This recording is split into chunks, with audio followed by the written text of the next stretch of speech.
लोकसभा चुनावों में बुधवार शाम 6 बजे दूसरे चरण के लिए चुनाव प्रचार समाप्त हो गया। चुनाव प्रचार समाप्त होने से पहले सभी दलों ने अपनी पूरी ताकत झोंक दी। बीजेपी की तरफ से पीएम मोदी ने प्रचार की कमान संभाली तो बीमारी से उबरने के बाद राहुल गांधी भी मैदान में उतर आए। तो कहां होना है चुनाव और 2019 में इन सीटों पर क्या थी स्थिति, देखिए ये रिपोर्ट। 26 अप्रैल को लोकसभा चुनाव के दूसरे चरण की वोटिंग होगी। 12 राज्यों और केंद्र शासित राज्यों की 88 लोकसभा सीटों पर मतदान होगा, जिसके लिए 1206 प्रत्याशी अपनी किस्मत आजमा रहे हैं। दूसरे चरण के चुनाव के लिए बुधवार शाम 6 बजे चुनाव प्रचार समाप्त हो गया।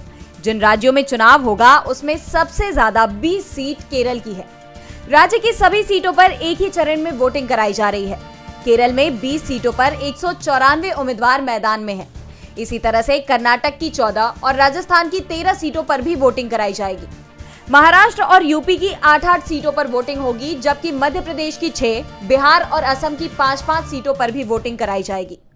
दूसरा चरण बीजेपी के लिए बहुत मुश्किल माना जा रहा है, क्योंकि उत्तर भारत के उन हिस्सों में वोटिंग होनी है जहां बीजेपी के खिलाफ चल रहे क्षत्रिय आंदोलन का जबरदस्त असर दिख रहा है, जिस कारण से पार्टी की चिंता बढ़ती दिखाई दे रही है।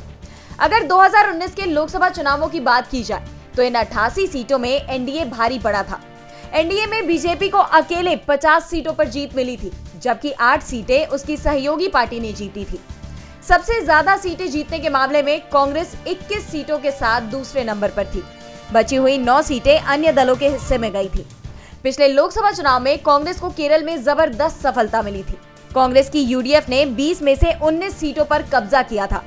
दूसरे चरण में वोटिंग के लिए मध्य प्रदेश की 7 सीटों पर बीजेपी का कब्जा था। बिहार में 1 सीट बीजेपी और 4 जेडीयू के पास थी।